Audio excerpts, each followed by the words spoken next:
गिरिवरधारी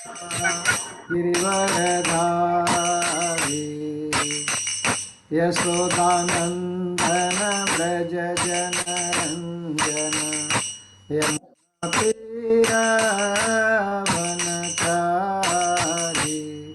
जय राधा माधवा कुंज विहारी जय गोपी जनवल्लभा गिरिवरधारी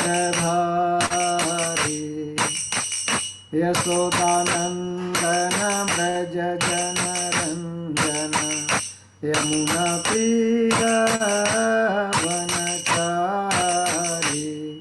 जय राधा माधवा कुंज विहारी जय श्री कृष्ण चैतन्य प्रभु नित्यानंद श्री अद्वैत गदाधर श्रीवासादि गौरभक्तवृंद हरे कृष्णा कृष्ण कृष्ण हरे हरे हरे राम राम राम हरे हरे हरे कृष्ण कृष्ण कृष्ण हरे हरे हरे राम राम राम हरे हरे हरे कृष्ण कृष्ण कृष्ण हरे हरे हरे राम राम राम हरे हरे हरे कृष्ण कृष्ण कृष्ण हरे हरे हरे राम राम राम हरे हरे हरे कृष्ण कृष्ण कृष्ण हरे हरे हरे राम राम राम हरे हरे हरे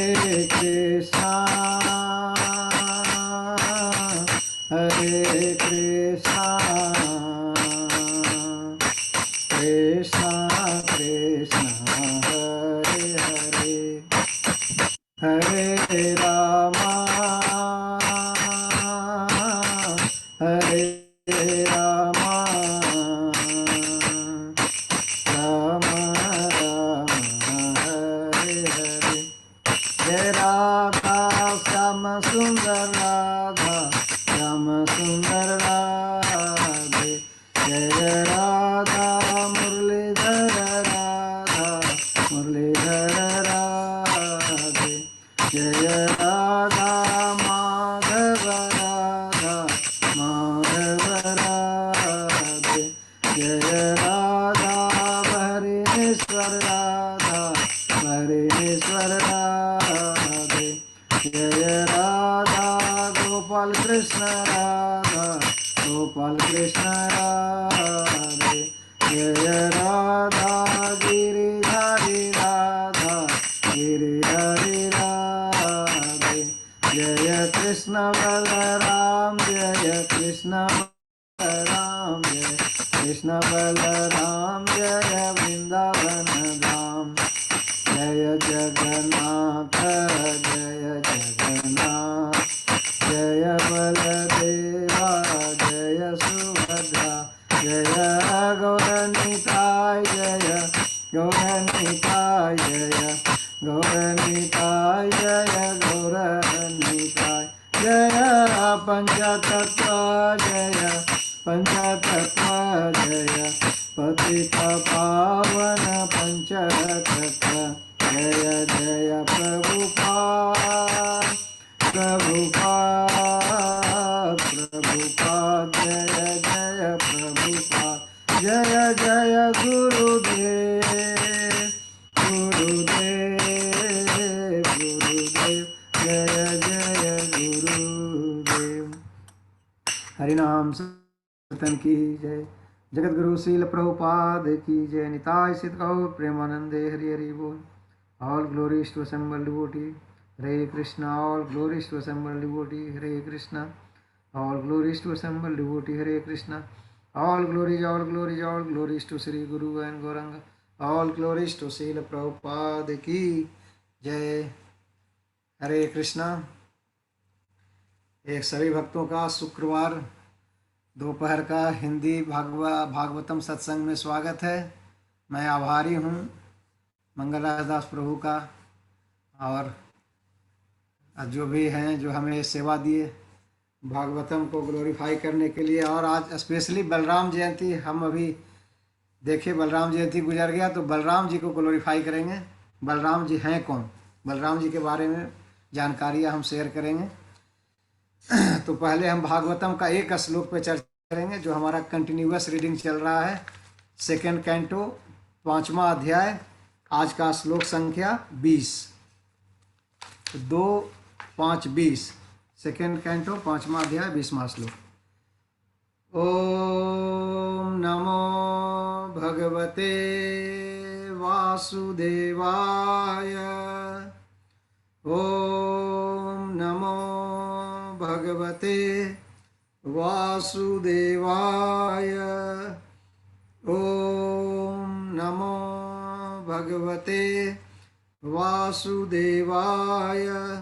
नारायणं नमस्कृत्य नरं चैव नरोत्तमं देवीं सरस्वतीं व्यासं ततो जयमुदीरयेत्। नष्टप्रायेषु भद्रेषु नित्यं भागवत सेवया भगवती उत्तमश्लोके भक्तिर्भवति नैष्ठिकी। कृष्णाय वासुदेवाय देवकी नंदनाय च नंदगोपकुमाराय गोविंदाय नमो नमः। गोविंदाय नमो नमः। गोविंदाय नमो नमः। Reading from Srimad Bhagavatam canto second chapter 5 verse 20। Second का दूसरा खंड का 5वां अध्याय 20वां श्लोक में हम आज पढ़ेंगे। स ये स भगवान लिंगैर त्रिभियेतयधोक्षज सुअलक्षित गतिर्ब्रह्मन् सर्वेषां मम च ईश्वर। स ये स भगवान लिंगैर त्रिभिरेतयधोक्षज स्वलक्षित गतिर्ब्रह्मन् सर्वेषां मम च ईश्वर। स एष भगवान् त्रिभिरेतैरधोक्षज स्वलक्षित गतिर्ब्रह्मन् सर्वेषां मम च ईश्वर। Translation and purport by his divine grace Abhay Charanaravinda Bhaktivedanta स्वामी श्रील प्रभुपाद के द्वारा। जगत गुरु श्रील प्रभुपाद की जय। हे ब्राह्मण नारद, परम दृष्टा दिव्य भगवान प्रकृति के उपयुक्त प्रकृति के तीनों गुणों के कारण जीवों की भौतिक इंद्रियों की अनुभूति से परे हैं, लेकिन वे मुझ समेत सबों के नियंता हैं। तात्पर्य वैसे प्रभुपाद की जय। भगवत गीता 7:24-25 में भगवान ने यह स्पष्ट रूप से घोषित किया है कि निर्विशेषवादी जो ब्रह्म ज्योति रूप भगवान की दिव्य किरणों को अधिक महत्व देता है तथा यह निष्कर्ष निकालता है कि परम सत्य अंततोगत्वा निर्विशेष है तथा आवश्यकता पड़ने पर अपना रूप प्रकट करता है, ऐसा निर्विशेषवादी सगुणवादी से कम बुद्धिमान होता है, चाहे वह वेदांत के अध्ययन में कितना ही क्यों न लगा रहे। तथ्य तो यह है कि ऐसे निर्विशेषवादी भौतिक प्रकृति के उपयुक्त गुणों से आच्छादित रहते हैं, अतएव वे भगवान तक पहुँचने में असमर्थ रहते हैं। भगवान प्रत्येक व्यक्ति के लिए सुगम्य नहीं है क्योंकि वे अपनी योग माया शक्ति से आवृत रहते हैं, लेकिन इससे यह त्रुटिपूर्ण निष्कर्ष नहीं निकालना चाहिए कि भगवान मूलतः अव्यक्त थे और अब मनुष्य रूप में प्रकट हुए हैं। पूर्ण पुरुषोत्तम भगवान के रूप विहीन होने की यह भ्रांत धारणा भगवान के योग माया आवरण के कारण है, और जब बद्ध जीव भगवान की शरण में जाता है तो परम इच्छा से ही यह दूर हो सकता है। भगवत भक्त जो भौतिक प्रकृति के उपयुक्त तीनों गुणों से परे रहते हैं, वे शुद्ध भक्ति भाव में अपनी प्रेम दृष्टि से उनके सर्व आनंदमय दिव्य रूप का दर्शन कर सकते हैं। इसी के साथ भक्ति वेदांत स्वामी श्री प्रभुपाद महाराज का तात्पर्य समाप्त हुआ। हरि ओम तत्सत। ओम अज्ञानतिमिरान्धस्य ज्ञानाञ्जनशलाकया चक्षुरुन्मीलितं येन तस्मै श्रीगुरुवे नमः। नमः ओं विष्णुपादाय कृष्णप्रेष्ठाय भूतले श्रीमते जयपताका स्वामिनिति नामिने। नमः आचार्यपादाय निताय कृपाप्रदायिने गौरकथादाय नगरग्रामतारिणे। नमः ओं विष्णुपादाय कृष्णप्रेष्ठाय भूतले श्रीमते भक्तिवेदान्त स्वामिनिति नामिने। नमस्ते सारस्वते देवे गौरवाणी प्रचारिणे निर्विशेष शून्यवादी पाश्चात्य देशतारिणे। जय श्री कृष्ण चैतन्य प्रभु नित्यानंद श्री अद्वैत गदाधर श्रीवास आदि गौर भक्त वृंद। हरे कृष्णा कृष्णा कृष्णा हरे हरे, हरे राम राम राम हरे हरे। मूकं करोति वाचालं पंगुं लंघयते गिरिं यत्कृपा तमहं वन्दे श्री गुरुदीनतारणं परमानंद माधवं श्री चैतन्य ईश्वरं। वाञ्छाकल्पतरुभ्यश्च कृपा सिन्धुभ्यैव च पतितानां पावनेभ्यो वैष्णवेभ्यो नमो नमः। हरे कृष्णा। एक बार फिर सभी भक्तों के चरणों में मेरा दंडवत प्रणाम। नाउ हम अभी भागवतम के सेकेंड खंड के 5वें अध्याय के 20वें श्लोक पे चर्चा करेंगे। इस अध्याय का टाइटल है समस्त कारणों के कारण। इसमें हमने देखा इस अध्याय में कि इस अध्याय की शुरुआत ही नारद जी के प्रश्न से हुआ था। नारद जी बेसिकली ब्रह्मा जी से प्रश्न करते हैं, लेकिन ये प्रश्न नारद जी के लिए नहीं था। ये प्रश्न आम जनमानस के लिए है, क्योंकि हम सब दिग्भ्रमित हैं भगवान के बारे में, भगवान के कार्यों के बारे में, भगवान की दिव्य लीलाओं के बारे में, भगवान के दिव्य स्वरूप के बारे में। तो इसलिए नारद जी ने ब्रह्मा जी से प्रश्न पूछा। नारद जी भ्रमित व्यक्ति का रोल भले ही कर रहे हों, जैसे अर्जुन मोहित नहीं थे, लेकिन एक मोहित व्यक्ति का रोल अदा करके भगवान के सामने भगवत गीता का उपदेश जनमानस को देने के लिए एक मोहित व्यक्ति का रोल अदा कर रहे हैं। उसी तरह नारद मुनि भी ब्रह्मा जी से प्रश्न पूछ रहे हैं, क्योंकि नारद मुनि कोई साधारण भक्त नहीं है, भगवान के शुद्ध भक्त हैं। उनको भगवान की ज्ञान का पूर्ण मतलब भगवान के विषय का पूर्ण ज्ञान है, जी का भी ज्ञान है, लेकिन फिर भी नारद जी प्रश्न पूछते हैं। क्या पूछते हैं? अपने पिता से पूछते हैं कि इस अव्यक्त जगत के वास्तविक लक्षणों का मुझे वर्णन कीजिए। इस जगत का आधार क्या है, इसकी उत्पत्ति कैसे हुई, यह कैसे जगत स्थित है और यह किसके नियंत्रण में है। तो नारद जी पूछ रहे हैं कि जगत किसके नियंत्रण में, इसकी उत्पत्ति कैसी हुई, ये कैसे स्थित है, ये कार्य कैसे कर रहा है। तो इस जगत का लक्षण मतलब सृष्टि और इसका सबका बारे में बताइए मुझे। आप तो जानते हैं कि भूत में क्या घटा, भविष्य में क्या घटेगा और वर्तमान में क्या हो रहा है, तो आप तो सब जानते हैं।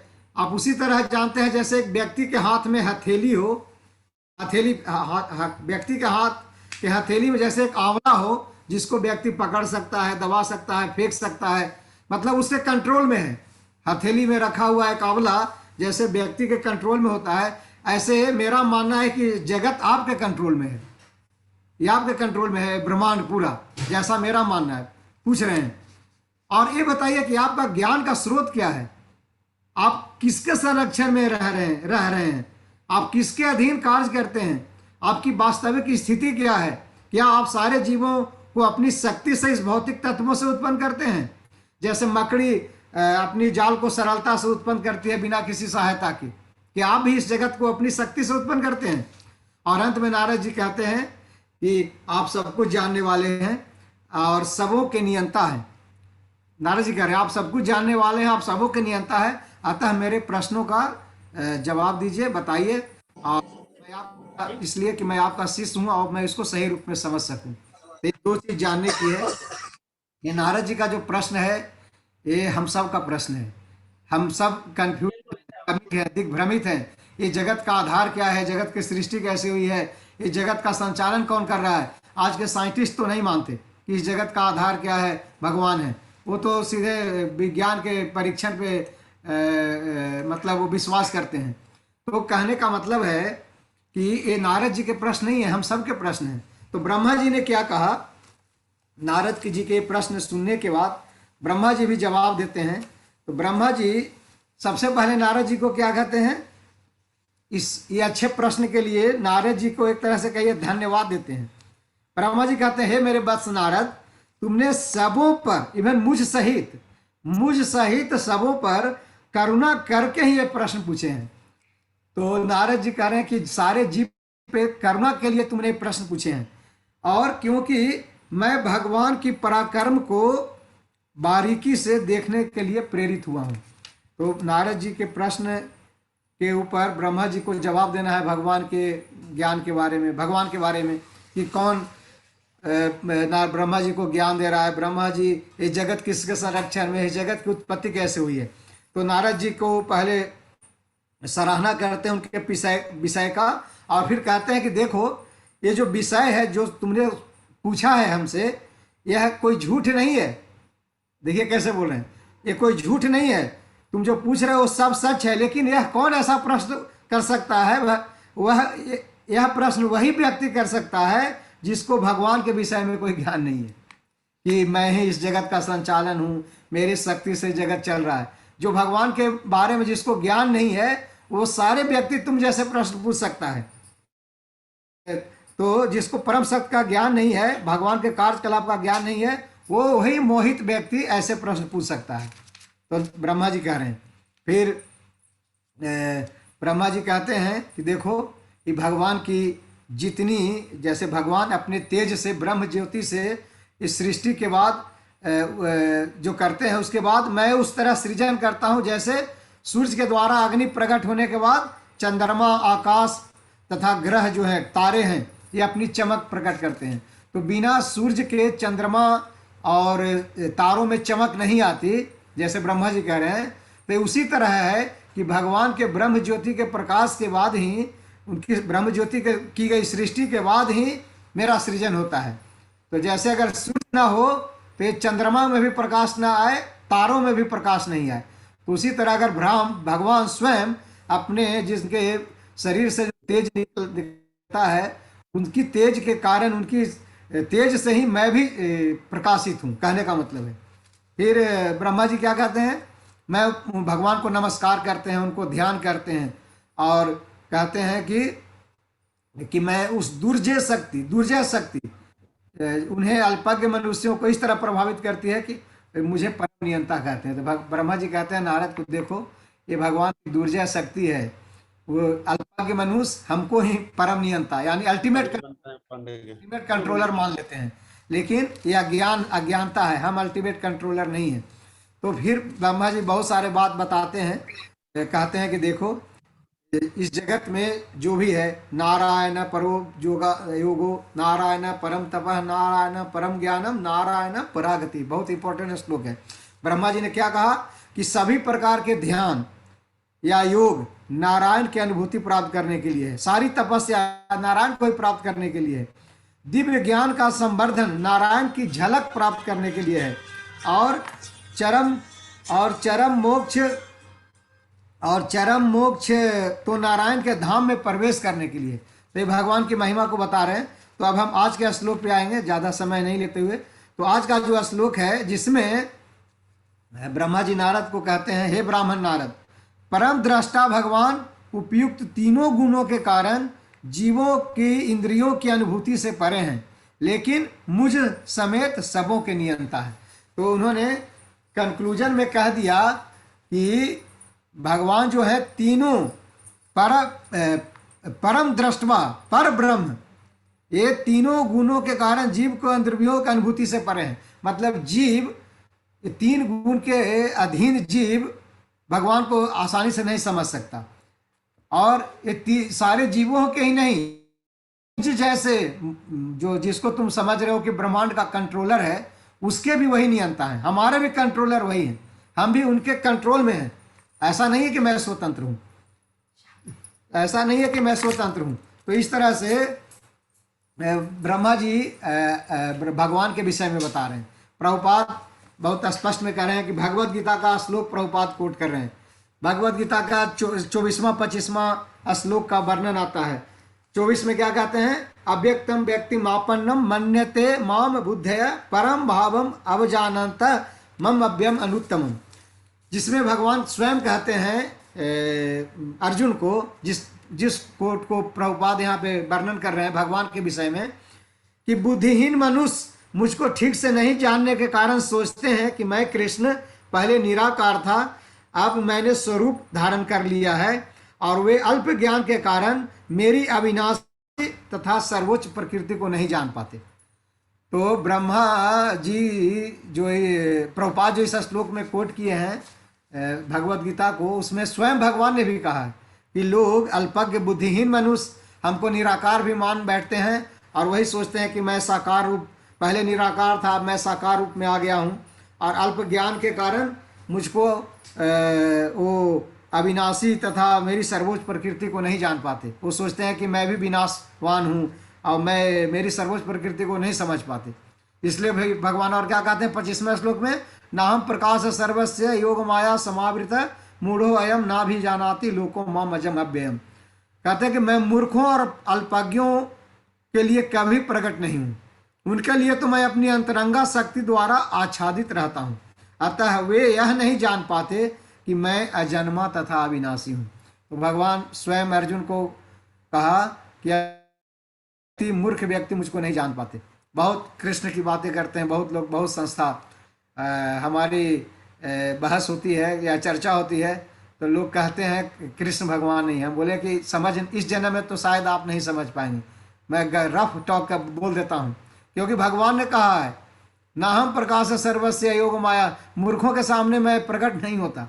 वही बात है, भगवान को समझना नहीं है। बहुनाम जन्मनाम अंते ज्ञानवान प्रपद्यते वासुदेव सर्वमिति स महात्मा सुदुर्लभ।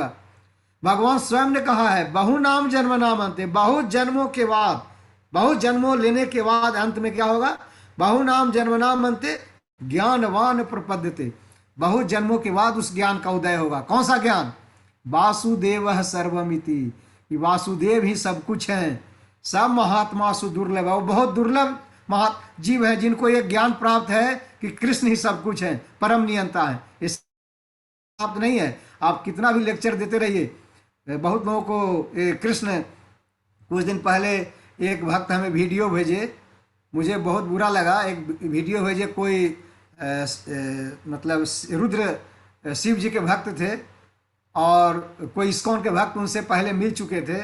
तो इस्कॉन के भक्त बोले कि आप जो शिव को भगवान मानते हैं, वास्तविक में तो भगवान कृष्ण हैं। कोई मिले होंगे, उन्होंने बताया होगा। अब उसको उन्होंने काट बताते हुए महाभारत का एपिसोड लेके, और कैसे कृष्ण को मतलब भगवान नहीं मान रहे, और जो गलत है, जो महाभारत का उन्होंने चर्चा की वो भी गलत रेफरेंस दिया, क्योंकि वो हम सब कई बार सुन चुके हैं। तो मुझे यही ध्यान में बात आई कि भगवान स्वयं ने कहा है लेकिन अगर पूर्ण श्रद्धा शिव में है तो वही शिव उनको ज्ञान प्राप्त कराएंगे, वही शिव के आशीर्वाद से एक भगवान का ज्ञान का उदय होगा। क्योंकि मैं स्वयं का अनुभव बताता हूँ, मैं भी देवी भक्ति में बहुत लीन था। पूर्ण रूप से मुझे लगता था दुर्गा देवी ये गायत्री ही मान है, क्योंकि मैं गायत्री परिवार से जुड़ा था। क्योंकि उस समय मैं शास्त्र नहीं पढ़ता था, वेदों का श्लोकों का ज्ञान नहीं था, भगवत गीता का ज्ञान नहीं था, भागवतम का क्या होता है ज्ञान नहीं था, उपनिषद क्या होता है ये सब नहीं पढ़ा था। लेकिन जब पढ़ा तब मेरी दिग्भ्रमित हो गई। तो मैं उस देवी की कृपा मानता हूँ कि उनकी कृपा से मैं बहरीन आया और इस्कॉन के भक्तों के संग मिला। और इस्कॉन, यहाँ तो बहरीन में बहुत लोग आए भारत से, लेकिन सबको संग नहीं मिलने का सौभाग्य प्राप्त हुआ, और मुझे उन भक्तों का संग प्राप्त हुआ और भगवत गीता भागवतम सुनने की अवसर प्राप्त हुई, और तब मेरा ज्ञान का परत खुला। अरे मैं तो देवी को, गायत्री को ही भगवान मान रहा था। शास्त्र तो कहीं नहीं कहता, स्वयं देवी भी नहीं कहती है कि मैं भगवान हूँ, लेकिन कृष्ण तो डंके पे कहे हैं भगवत गीता में, अहम सर्वस्य प्रभवो मत्ता सर्व प्रवर्तते इति मत्वा भजन्ते माम बूढ़ा भाव समान्विता। भगवान तो कहें कि मैं सबको, सब कुछ मुझसे उद्भूत हुआ है, सबका कारण मैं हूँ। पिता हमस्य जगतो धाता माता पितामह वेदम पवित्रम ओंकार ऋग साम यजुरेव च। मैं ही सारे जगत का माता हूँ, पिता हूँ, सारे जगत का पालन करने वाला हूँ। तो भगवान ने कहा है ना, नातः परतरम नानेत किंचित अंति धनंजय मयि सर्वमिदं प्रोक्त सूत्रे मणि गणाइव। ऐसा कोई सत्य मौजूद नहीं है जो मेरे बराबर का हो या मुझसे श्रेष्ठ हो। लेकिन न शिव ने कहा, शिव ने क्या कहा, पद्म पुराण में क्या वर्णन है, आराधनम सर्वेशाम विष्णु आराधनम परम तस्मात् परतरम देवी तदीया नाम समर्चनम। स्वयं शिव जी ने कहा कि आराधना में सबसे आराधना विष्णु की आराधना श्रेष्ठ है देवी, इवन उससे भी बड़ी आराधना विष्णु के भक्तों की है। तो शिव स्वयं नहीं कह रहे हैं, देवी स्वयं नहीं करे, भगवान स्वयं कह रहे हैं मैं महान हूँ, तो लेकिन फिर भी वो मानने को तैयार नहीं है। तो कारण क्या है, वही बहुनाम जन्मनाम अंते ज्ञानवान, अभी नहीं आएगा, बहुत जन्मों के बाद ज्ञान प्राप्त होता है। तो ब्रह्मा जी जिस बात की चर्चा मैं इसलिए इस श्लोकों को कर रहा हूँ कि काफ़ी सारे नए भक्त हैं जिनके अंदर, जो इंडिया से जुड़े हुए हैं, उनके मन में भी द्वंद्व है कि भगवान है कौन। तो ब्रह्मा जी नारद जी के प्रश्न पे, नारद जी के भ्रम को दूर कर रहे हैं कि इवन हमारे नियंता भी भगवान है। ब्रह्मा जी इस ब्रह्मांड के प्रथम जीव हैं, प्रथम उत्पत्ति जीव कौन है, ब्रह्मा जी हैं। अब ब्रह्मा जी को भगवान का आदेश प्राप्त हुआ तुम तप करो, और हजारों वर्षों के तप के बाद जब उनके अंदर ज्ञान का उदय हुआ तो उन्होंने प्रथम ग्रंथ संहिता लिखी, ब्रह्म संहिता। उसमें उन्होंने प्रथम वर्णन कृष्ण का करते हैं, ईश्वर है परम है कृष्ण है, वो भी कृष्ण को महान बता रहे हैं। तो कहने का मतलब है कि हमारी अज्ञानता है, जो मोह का जो परत है, जो हमें वास्तविक ज्ञान को ढक लिया है, इसलिए हम भगवान के महिमा को नहीं समझ पाते। तो इसलिए भगवान स्वयं ने कहा कि मूर्ख मुझे नहीं समझ पाएंगे, मूढ़ो अयम ना भी जानाति लोकम माम अजम अव्ययम। मूढ़ हमको नहीं जान पाएंगे कि मैं अजन्मा हूँ, अविनाशी हूँ, और ना हम प्रकाश सर्वस्य, मैं मूढ़ों को अपने माया शक्ति से उनको आच्छादित रखता हूँ। तो कहने का मतलब है, लेकिन ये ज्ञान, अज्ञान का परत कैसे हटेगा, जब हम भक्तों की संग करेंगे, भगवान की चर्चा सुनेंगे। जैसे मेरा भी अंदर अज्ञान बहुत था कि भगवान कृष्ण भगवान नहीं है, मैं भी फाइट करता था लोगों से, तो लेकिन मेरे कहीं शास्त्र में रेफरेंस नहीं मिला कि देवी भगवान है, क्योंकि वो भी भगवान की शक्ति है, भगवान की शक्ति है, शक्तिमान स्वयं भगवान है। देवी जितनी देवी हैं वो राधा रानी का विस्तार है, राधा रानी भगवान स्वांश अपना अंश शक्ति है। तो इसलिए, लेकिन ये शास्त्रों में वर्णन है। तो आगे फिर प्रभुपाद कहते हैं कि एवं नहीं, भागवतम का है, भागवतम में भी कुंती महारानी अपनी प्रेयर में कहती है कि हे भगवान, आपकी योग माया कि आप जो है सो अपनी योग माया के आवरण से आवृत हैं, अतः सामान्य लोग आपको नहीं समझ पाते। तो हम समझ रहे हैं कि ब्रह्मा जी भी कह रहे हैं इस बात को कि भगवान को समझना आसान नहीं है। इवन कुंती माता कह रही हैं भागवतम के फर्स्टम 1:8-19 फर्स्टम प्रथम खंड का 8वां अध्याय का 19वां श्लोक में कुंती माता स्वयं अपनी प्रार्थना में कहती है कि हे भगवान, आप अपनी योग माया के आवरण से आवृत हैं, इसलिए आपको सामान्य व्यक्ति नहीं समझ सकता। ईशोपनिषद में भी, ईशोपनिषद के भी मंत्र में प्रभुपाद कोट किए, उसमें भी आता है कि भगवान अपने योग माया के आवरण की पुष्टि करते हैं। हिरण्मन्य न पात्रे न सत्य स्थापित मुखम तत्वम कुसन्य पा श्रीनु सत्य धर्माय दृश्यते। इसका मतलब हुआ, हे भगवान, आप समग्र ब्रह्मांड के पालक हैं और आपकी भक्ति सर्वोच्च धर्म है, अतः प्रार्थना है आप मेरा भी पालन करें। आपका दिव्य रूप योग माया से आवृत है, ब्रह्म ज्योति आपकी अंतरंगा शक्ति का आवरण है। तो इस तरह से बहुत सारे कोट है। 9वें अध्याय में भगवान भी बोले हैं, अब जानंती माँ बूढ़ा मानुषिम तनुमाश्रितम, केवल मूर्ख लोग ही मुझे सामान्य मनुष्य मानते हैं।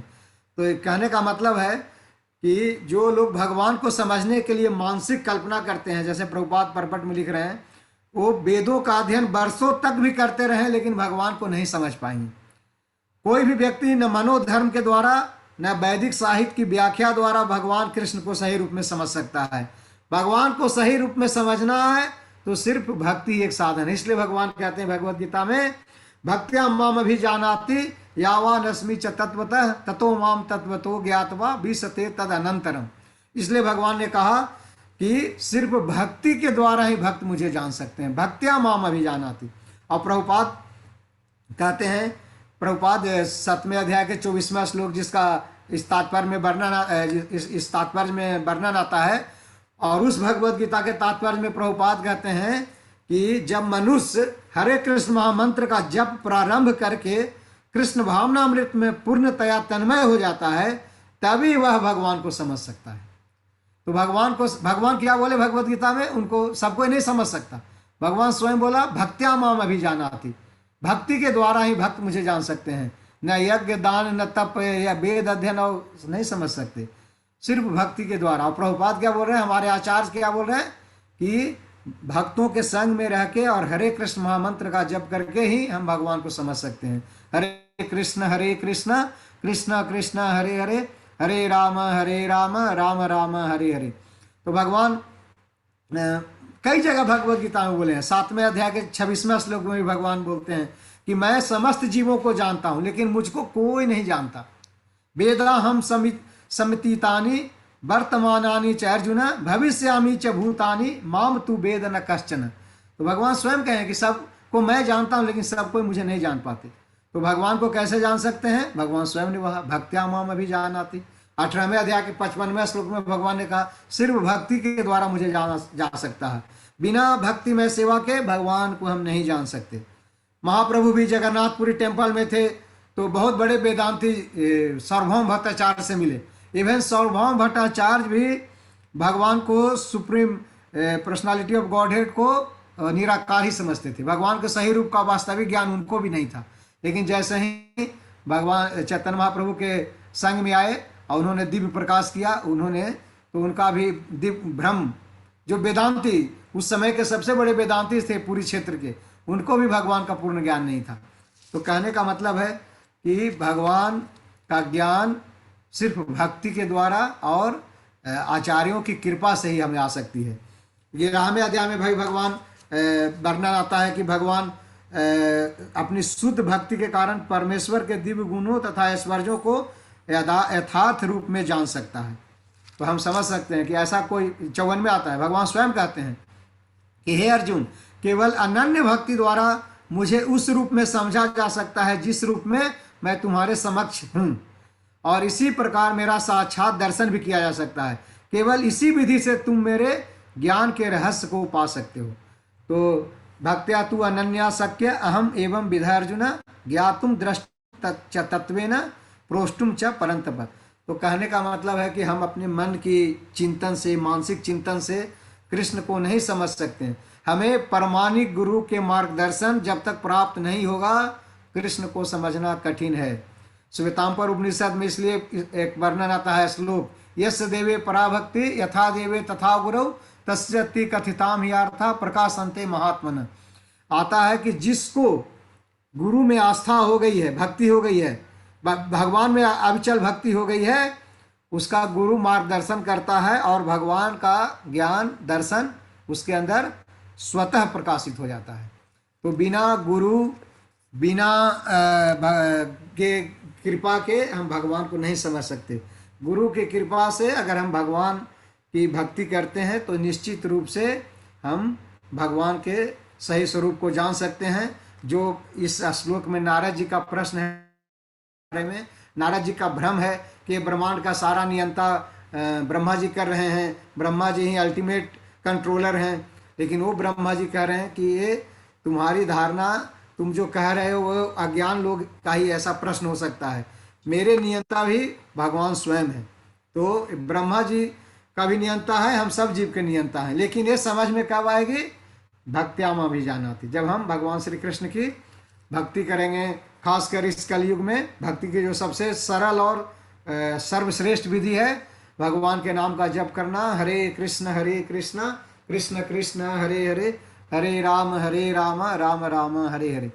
तो अगर इस तरह से हम भगवान के नाम का जप करते हैं, गुरु के मार्गदर्शन में भक्ति करते हैं, भक्ति के नियमों का पालन करते हैं, विधियों का पालन करते हैं, तो निश्चित रूप से हम अपने आप को भी समझ सकते हैं, मैं कौन हूँ, भगवान कौन है, हमारा संबंध क्या है भगवान से, हमारा जो संबंध विच्छेद हो गया है उस संबंध को हम कैसे पुनः स्थापित कर सकते हैं, हमारे जीवन में दुख का कारण क्या है, हम इस दुख अपने दुख भरा जीवन से हम कैसे निवृत्ति पा सकते हैं। ये सारी अनुभूति बिना गुरु के शरण ग्रहण किए, बिना भगवान के नाम का जप किए नहीं हो सकता। हरे कृष्ण। जगत गुरु श्रील प्रभुपाद की जय। तो ये भागवतम का एक श्लोक था। अब हम हमारे बलराम जयंती अभी हम सेलिब्रेट किए, तो बलराम जी को ग्लोरीफाई करने का आदेश मिला है हिज ग्रेस अच्युत गिरिधारी प्रभु से, जो हमें कोऑर्डिनेटर हैं। उन्होंने आदेश दिया है कि बलराम जी को ग्लोरीफाई करना चाहिए।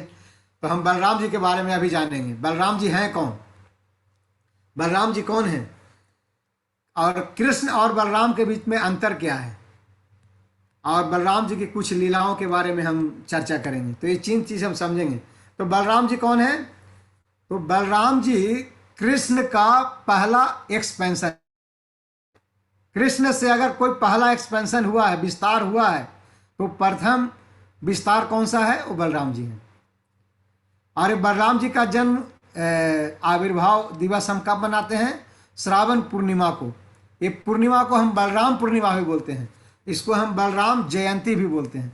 जयंती का मतलब जन्म दिवस।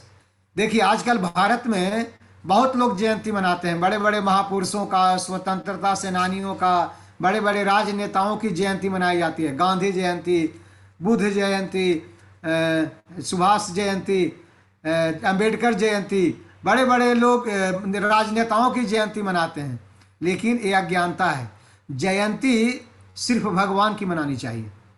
जयंती का मतलब हुआ, देखिए ये जो जिस राजनेताओं की, जिस फ्रीडम फाइटर की हम जयंती मनाते हैं, महापुरुषों की, उनको ये भी नहीं कि अगले जन्म उनको कहाँ मिलने वाला है। उनको यह भी नहीं ज्ञात है कि इस संसार में वो कितने दिन और रहने वाले हैं। उनको ये भी नहीं ज्ञात है वो किस लोक में उनका जन्म होगा, किस उनका कौन सा शरीर प्राप्त होगा, और वो जयंती मनाते हैं। तो जयंती तो वही उसी की मनानी चाहिए जिसको सब ज्ञात हो। जन्म दिवस तो उसी का है।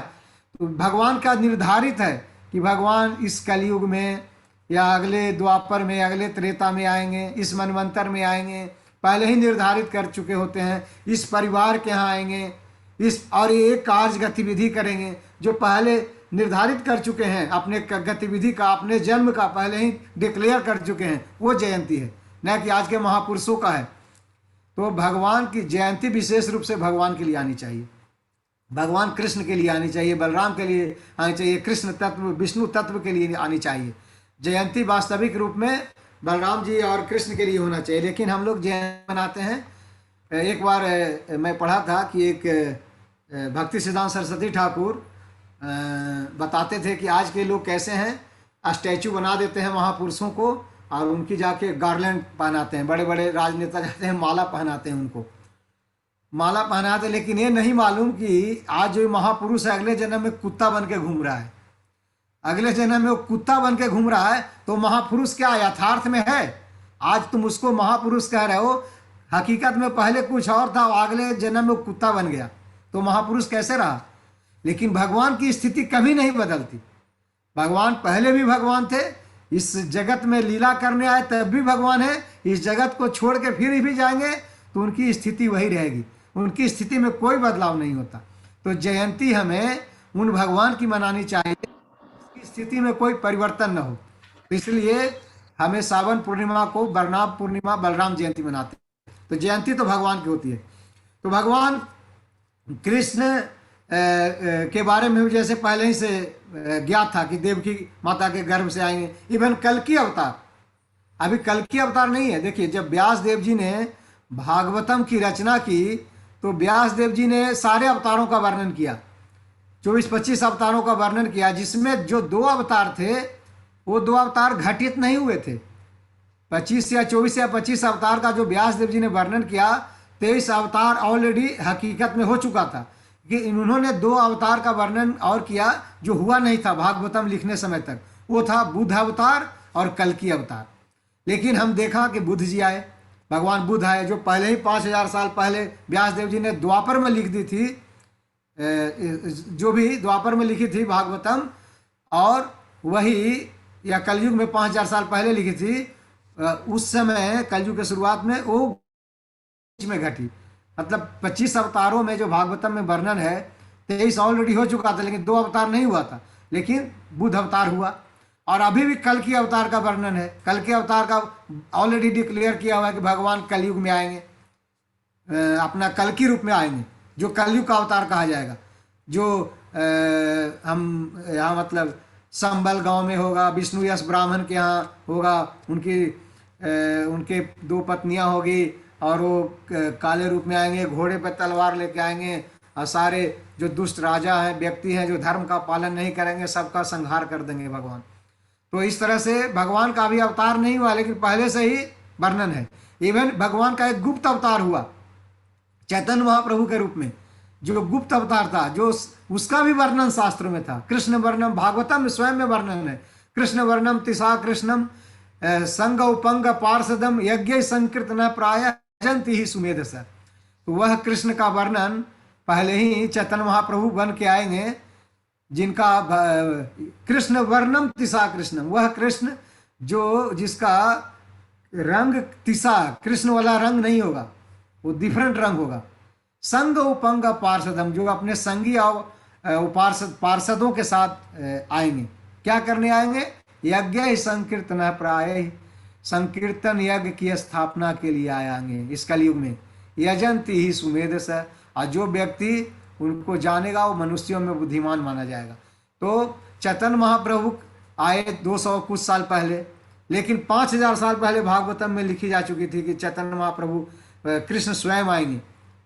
और अभी कल की अवतार हुआ नहीं, लेकिन व्यासदेव जी 5000 साल पहले लिख चुके हैं। तो कहने का मतलब जयंती हमें उसी की मनानी चाहिए जिसका स्थिति में कोई परिवर्तन नहीं हो। लेकिन हम जयंती मनाते महापुरुषों की, आज मनुष्य हैं, अगले जन्म में कुत्ता बन जाते हैं। तो मेरा कहने का मतलब था कि भगवान के कार्य, भगवान के लीला, भगवान का जन्म पहले ही से निर्धारित हो जाता है। भगवान ने स्वयं कहा भगवद गीता में, परित्राणाय साधूनाम विनाशाय च दुष्कृताम धर्म संस्थापनार्थाय संभवामि युगे युगे। मैं हर युग में आता हूँ साधुओं को पवित्र करने के लिए, भक्तों की रक्षा के लिए, दुष्टों को संहार करने के लिए। तो भगवान तो घोषणा कर दिए हैं। तो अब हम समझेंगे कि बलराम जी कौन है। ये तो हम बलराम जयंती के बारे में बोला। जयंती किसको कहते हैं? जयंती बेसिकली उसी को मनानी चाहिए, उसी को कहना चाहिए जिसके जन्म में स्थिति में कोई परिवर्तन नहीं हो। बलराम जी कौन है? भगवान कृष्ण के बड़े भाई हैं। ये बलराम जी और कृष्ण में अंतर क्या है? प्रभुपाद कहे हैं कि बलराम में और कृष्ण में कोई अंतर नहीं है। प्रभुपाद जी कहे हैं स्वयं, बलराम जी और कृष्ण में कोई अंतर नहीं, नो डिफरेंस। लेकिन है, डिफरेंस भी है। क्या है? देखिए, कोई अंतर में क्या नहीं आता? भगवान श्री कृष्ण के 64 गुण हैं, दिव्य गुण। वो गुण बलराम जी भी पूर्ण रूप से मौजूद है, 64 गुण। भगवान श्री कृष्ण 6 ऐश्वर्य से पूर्ण है, बलराम जी भी 6 ऐश्वर्य से पूर्ण है। बलराम भी, कृष्ण भी भगवान है, बलराम भी भगवान है। कृष्ण भी रास रचाए थे, बलराम जी भी रास रचाए थे। कृष्ण भी राक्षसों दुष्टों को संहार किए थे, बलराम जी भी दुष्टों का संहार किए हैं। तो इसमें कोई अंतर नहीं है। लेकिन 2 अंतर है। एक, बलराम जी गोरे वर्ण के हैं और भगवान श्याम वर्ण के हैं। तो एक अंतर है। दोनों में क्या अंतर है? गुणों में कोई अंतर नहीं है। 64 गुण दिव्य गुण उनमें भी है, 6 ऐश्वर्य उनमें भी है, 6 ऐश्वर्य इनमें भी है। 2 अंतर क्या है? पहला अंतर रूप का है। भगवान श्यामल वर्ण के हैं कृष्ण, और बलराम जी जो उनका फर्स्ट एक्सपेंशन है वो गोरे वर्ण के हैं। और दूसरा जो अंतर है, भगवान हर सेवा को स्वीकार करते हैं कृष्ण, और बलराम जी हर सेवा को अर्पित करते हैं। एक सेवा करने के लिए आए हैं, एक सेवा स्वीकार करने के लिए आए हैं। तो बलराम जी सेवा के लिए आए हैं, बलराम जी कृष्ण की सेवा के लिए आए हैं। भगवान स्वयं अपने का एक्सपेंशन किया स्वयं की सेवा के लिए, इसलिए हम भगवान को कहते हैं आत्माराम। वो स्वयं की सेवा से वो आनंदित हैं। भगवान को आनंद देने के लिए हमारी सेवा की आवश्यकता नहीं है, हमारी सेवा को भगवान की जरूरत नहीं है इनफैक्ट तत्वतः। लेकिन फिर भी हम इसलिए सेवा करते हैं कि ताकि उससे हमारा भगवान का कनेक्शन हो और हमारे अंदर दिव्य गुण आए, हमारे अंदर की विकृति अज्ञानता दूर हो और हमारे अंदर दिव्य ज्ञान का प्रकाश हो, भगवान के बारे में ज्ञान का उदय हो, ताकि हम भगवान से जुड़ सकें, हमारा उद्धार हो सके। लेकिन भगवान को हमारी सेवा की जरूरत नहीं है। तो भगवान बलराम और कृष्ण में यही अंतर है कि कृष्ण सेवा स्वीकार करते हैं और बलराम जी सेवा परफॉर्म करते हैं। तो बलराम जी भगवान की सेवा करते हैं। तो बलराम जी मुख्यतः जो 5 रस है, इस 5 रसों में बलराम जी भगवान की सेवा करते हैं। शांत, दास्य, साख्य, वात्सल्य और माधुर्य, ये 5 मुख्य रस हैं। 12 रसों में भगवान की 12 रसों में सेवा की जा सकती है, लेकिन इस 12 रसों में 5 मुख्य रस, प्रधान रस बताई गई है, और बलराम जी इस 5 प्रधान रसों में भगवान की सेवा करते हैं, अकेला बलराम जी। शांत रस में क्या कैसे सेवा करते हैं बलराम जी? बेनू बन के, मुरली बन के। ये भगवान के जो बेनू है, भगवान का जो मोर पंख है, भगवान का जो छाँव है, भगवान का जो ड्रेस है, भगवान की जो माला है, गार्लैंड है, भगवान का जो छड़ी है, जो भी है, इवन जो भगवान का धाम है, ये सब बलराम जी, ये सब बलराम जी का स्वरूप है। भगवान का माला, भगवान का जूता, भगवान का मुकुट, मोर पंख, भगवान की मुरली, भगवान का ड्रेस, इवन भगवान का धाम। भगवान बलराम स्वयं धाम के प्रतीक हैं। ये जितने धाम हैं वो स्वयं बलराम जी का प्रतीक है, बलराम जी का स्वरूप है। और देखिए, हम उस धाम पे जाते हैं और धाम पे जाके हम गंदगी फैलाते हैं। हम धाम पे जाते हैं भगवान के दर्शन के लिए, झूठ बोलते हैं। धाम में बहुत सारे देखिए कुत्ते रहते हैं, जानवर हैं, गंदगी फैलाते हैं, लेकिन बलराम जी का स्वरूप है और बलराम जी सब सहन करते हैं। हम भी धाम में जाते हैं और हम भी टॉयलेट जाते हैं, हम भी गंदगी फैलाते हैं वहाँ पे, लेकिन बलराम जी सब सहन करते हैं।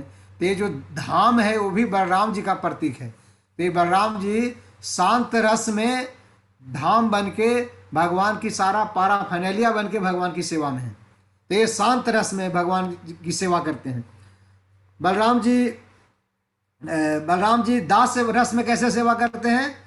देखिए, जब बलराम और कृष्ण खेल खेलते थे तो बलराम जी और कृष्ण खेलते खेलते कृष्ण थक जाते थे, भाग दौड़ करते करते कृष्ण थक जाते थे, तो बलराम जी उनके पाँव दबाते थे। बलराम जी पाँव दबाते थे, बलराम जी पंखा झेलते थे कृष्ण को। ऐसा आप कई जगह फोटो देखेंगे, भागवतम में भी मिल जाएगा। तो बलराम जी कृष्ण के पैर दबाते थे, इवन कभी कभी कृष्ण भी बलराम के पैर दबाते थे, दोनों करते थे आपस में। तो बलराम जी अपने कंधे पे भी कृष्ण को लेकर उठाते थे। तो ये जो सेवा था दास्य का सेवा। इवन भगवान जब मक्खन चोरी करते थे तो सीख जो मक्खन का बर्तन था वो ऊपर होता था, तो बलराम जी अपना झुक के पीठ पे कृष्ण को चढ़ाते थे, ताकि कृष्ण चढ़ के बलराम जी के ऊपर उस मक्खन के बर्तन को उतार के सबको मक्खन खिला सकें। तो इवन माखन चोरी में भी बलराम जी कृष्ण को सहारा देते थे अपने पीठ के ऊपर, अपने कंधे के ऊपर। तो ये दास्य भाव था। ये दास्य भाव में बलराम जी सेवा करते थे। शांत भाव में हमने देखा बलराम जी मुरली बन के, मोर पंख बन के, ड्रेस बन के, गार्लैंड बन के, खड़ाऊ बन के सेवा करते हैं। और दास्य भाव में बलराम जी हर लीला में उनका सहयोग करते थे। फिर बलराम जी साख्य भाव में भी भगवान की सेवा करते हैं। ये कैसे करते हैं? जब बलराम और कृष्ण जाते थे, जंगलों से बहुत गुजरते थे, तो बलराम जी बहुत भाग के जाते थे। बहुत पहले बलराम जी किस लिए जाते थे भाग के? बलराम जी जाते थे भाग के कि कृष्ण इसी रास्ते से गुजरेगा, इस रास्ते में बहुत सारे कंकड़ पत्थर हैं, पथरीले हैं, उसकी सफाई करते थे, उनके लिए रास्ता बनाते थे। उस जंगलों को जो रास्ते में अवरुद्ध करते थे उसको काट के सफाई करते थे, ताकि कृष्ण आसानी से आ सके। ब्रज भूमि में दोनों एक साथ खेलते थे, लौटते थे। ब्रज की रज में, ब्रज के धूल में दोनों को ही लौटते थे, मित्र बन के दोनों कुश्ती भी करते थे। और कभी कभी मित्र के रूप में, साख्य भाव में यानी मित्र के रूप में कृष्ण को चिढ़ाते भी थे। कैसे चिढ़ाते थे? ए कृष्ण, तू नंद बाबा जसोदा का बेटा नहीं है, मैं नंद बाबा जसोदा का बेटा हूँ। क्यों? कृष्ण कहते थे क्यों दाऊ, क्यों मैं नंद बाबा जसोदा मैया का बेटा नहीं हूँ? क्योंकि नंद गोरे जसोदा गोरी, तू क्यों शाम शरीर। नंद गोरी है, जसोदा भी गोरी है, मैं भी गोरा हूँ, तू तो श्यामला है, तू बाहर से उधार आया है, तू नंद का बेटा नहीं है। तो चिढ़ जाते थे, रोने लगते थे, और यशोदा मैया के पास जाते थे, कहते थे मैया मैया दाऊ हमको चिढ़ाते हैं कि मैं आपका बेटा नहीं हूँ। मैया यशोदा उनको गोद में बैठाती थी, नहीं बेटा तू मेरा ही बेटा है। दाऊ झूठ बोलता है, फिर बोलता है कि तू गोरी, नंद बाबा गोरे, दाऊ भी गोरे, मैं क्यों काली हो गया। तो मैया समझाती थी तू इसलिए काली हो गया क्योंकि तू आधी रात में जन्म लिया ना, आधी रात में, अंधेरी रात में जन्म लिया, इसलिए तू काला हो गया। तो कहने का मतलब है दाऊ जी उनको चिढ़ाते भी थे कृष्ण को खेल खेल में। तो ये साख्य भाव था। तो बलराम जी साख्य भाव में भी मतलब भगवान का सेवा किए हैं। फिर वात्सल्य भाव, वात्सल्य भाव में कैसे बलराम जी सेवा किए? वात्सल्य भाव में जब भगवान मीठी खाते थे, जब बाल अवस्था में भगवान मीठी खाते थे तो भगवान की शिकायत जाके करते थे। अभी देखिए हम सब अपने जीवन में अगर हम घर से निकल रहे हैं, हम देखेंगे कि पड़ोस वाले हमारे पड़ोसी के घर के बाहर अगर उसका छोटा बच्चा मीठी खा रहा हो तो हम क्या कहेंगे? जाकर सीधे पड़ोसी के घर में, भाई देखो तू अपने बेटा को छोड़ दिया, वो बाहर जाके मीठी खा रहा है। क्यों? क्योंकि वो वात्सल्य भाव है, उस बच्चे के प्रति हमारा प्रेम है कि बच्चा मीठी खाने से कहीं बीमार न पड़ जाए। तो हम उसके गार्जियन को बोलते हैं अपने बच्चे को जाके उठा लो, या खुद उसको उठा के उसके गार्जियन के यहाँ लेके चले जाते हैं। तो ये हमारा उस बच्चे के प्रति जो प्रेम है वो प्रेम क्या है? वात्सल्य भाव है। तो बलराम जी जब कृष्ण बचपन में मीठी खाते थे तो बलराम जी तुरंत माँ यशोदा के पास जाके कहते थे मैया मैया तेरा लल्ला देखो मीठी खा रहा है उसको। और माँ यशोदा दौड़ती हुई आती थी और कृष्ण को पूछती थी, अरे कान्हा तू मीठी खाया? नहीं, सीधा झूठ। परम सत्य भगवान जो एब्सोल्यूट ट्रूथ है, अंतिम सत्य है, और बोलते थे नहीं मैं नहीं खाया, झूठ बोलते थे। देखिए भगवान की लीला, जो अल्टीमेट सत्य है। और माँ यशोदा पूछती, अरे लल्ला तू मीठी खाया? बोला नहीं मैं नहीं खाया। तो भगवान भी झूठ बोलते थे, परम सत्य। तो ये सब तो मैया बोले कि नहीं तूने मीठी खाया, दाऊ बोले तो तूने मीठी खाया। तो फिर भगवान तर्क क्या देते थे? मैया तू ही बोलती है ना कि मेरी माताएं 7 तरह की होती है। एक जन्म देने वाली माता, एक जो सेवा करती है माता, नर्स, आया और धाया, आया जिसको बोलते हैं, वो सेवा करने वाली माता होती है। एक गाय माता होती है, एक पृथ्वी माता होती है, एक राजा की पत्नी होती है, एक ब्राह्मण की पत्नी होती है। तो ये सब तो तुम बोली है कि सब माया, गुरु की पत्नी भी माँ होती है, 7 माताएं होती है, आपने ही तो बोलती है। तो पृथ्वी भी मेरी माँ है, तुम मुझे दूध पिलाती हो तो मैं उसकी मिट्टी खा लेता हूँ अपनी माँ का। तो इस तरह से कृष्ण माँ को भरमाते थे। माँ यशोदा पूछती थी तू मिट्टी क्यों खाया? तो कहने का मतलब है कि भगवान जब मिट्टी खाते थे तो बलराम जी जाके कंप्लेन करते थे वात्सल्य भाव का, वात्सल्य भाव के रूप में। इवन आचार्य लोग टीका टिप्पणी करते हैं कि भगवान मिट्टी क्यों खाते थे? भगवान अपने भक्तों के रज का स्वादन करते थे। भगवान के भक्त ब्रज सखा, गोपियाँ, ग्वाल वाल जो है गैया, जो भी ब्रज में घूमते थे उस ब्रज के रज में भगवान उसी रज को चख के स्वादन करते थे। ये भगवान अपने भक्तों के धूल को चखते थे। तो इस तरह से ये आचार्य का भाव है। तो वात्सल्य रस में बलराम जी सेवा करते थे। माधुर्य रस में कैसे करते थे? माधुर्य रस तो बहुत ही ऊपर है, अल्टीमेट है। तो बलराम जी भगवान श्री कृष्ण की माधुर्य रस में सेवा करने के लिए बलराम जी अपने आप को अनंग मंजरी के रूप में प्रकट किया था, जो राधा रानी की छोटी बहन थी, अनंग मंजरी। और मंजरी बन के राधा रानी के साथ भगवान की रास लीला में प्रवेश करती थी, भगवान के रास में भी राधा रानी की भी सेवा करती थी। तो इस तरह से हम समझ सकते हैं कि बलराम जी और कृष्ण में यही अंतर है कि कृष्ण सारे सेवा को स्वीकार करते हैं, बलराम जी 5 मुख्य प्रधान रस में भगवान की सेवा करते हैं।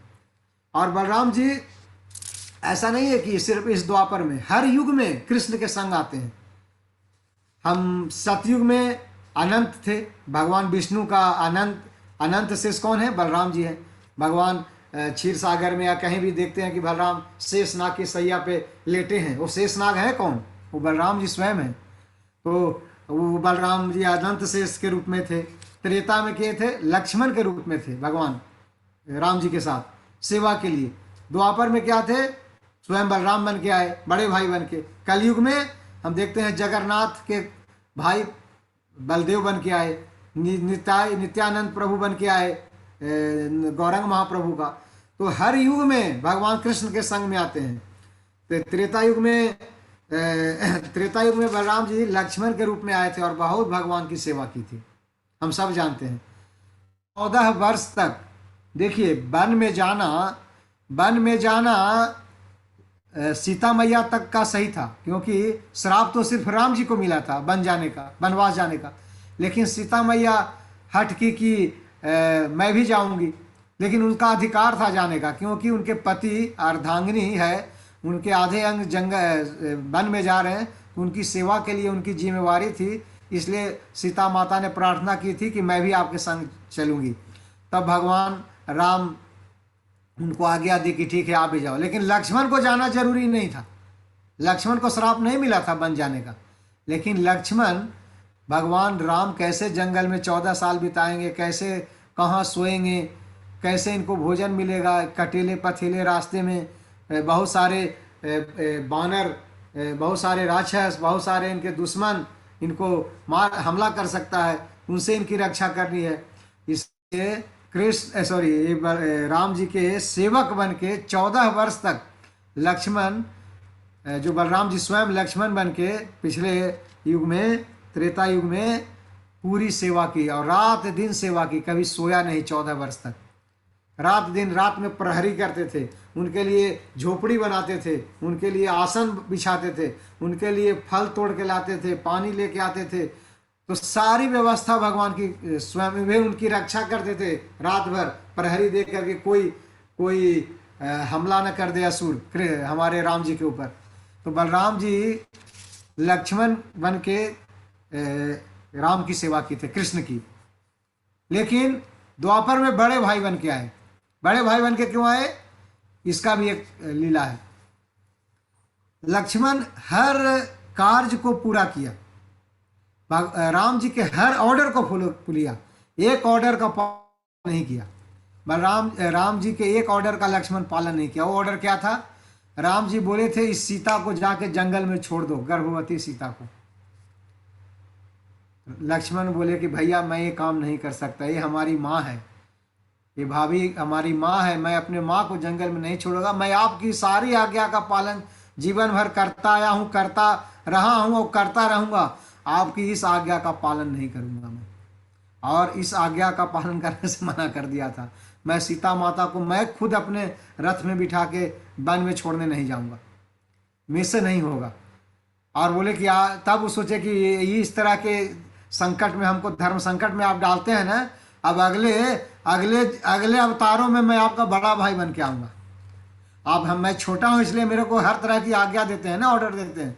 अब मैं आपका बड़ा भाई बन के आऊँगा, अब मैं ऑर्डर दूंगा आपको। इसलिए द्वापर में कृष्ण का बड़ा भाई, कलयुग में नित्यानंद प्रभु बन के आए, चैतन्य महाप्रभु से बड़े भाई बन के आए, जगन्नाथ बन के आए, बलदेव बन के आए, जो जगन्नाथ के बड़े भाई थे। तो इसलिए उसी आज्ञा के बाद, क्योंकि राम जी ने उनको आज्ञा दी थी कि तुम सीता को जंगल छोड़ के आओ, तो इसलिए उन्होंने मना कर दिया था। तो हम सब जानते हैं गौरंग प्रभु महाप्रभु के भी लीला में आए थे नित्यानंद प्रभु बन के, क्योंकि जब बलराम जी की चर्चा होगी तो नित्यानंद प्रभु की भी चर्चा आएगी।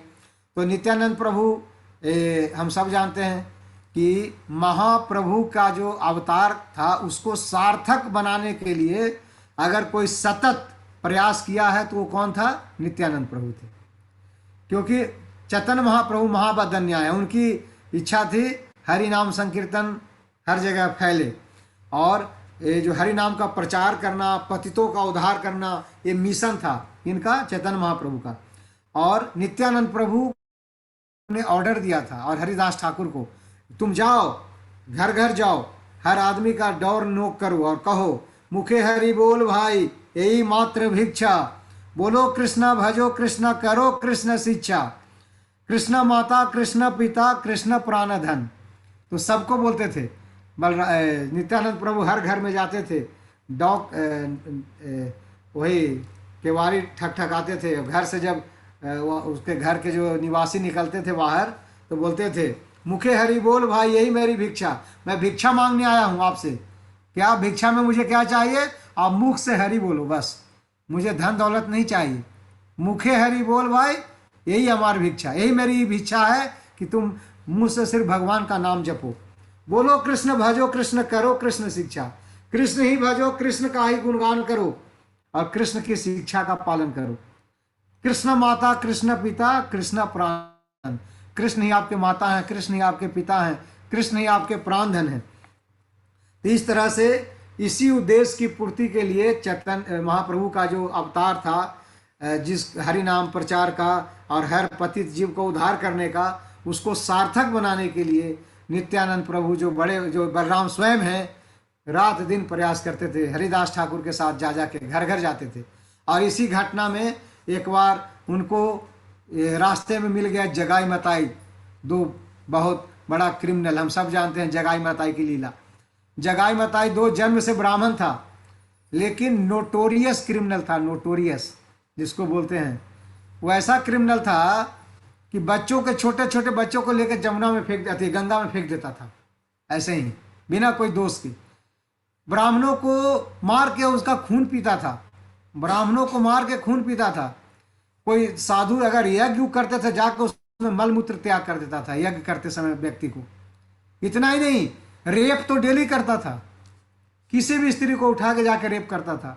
शराब डेली पीता था, डेली शराब पीता था।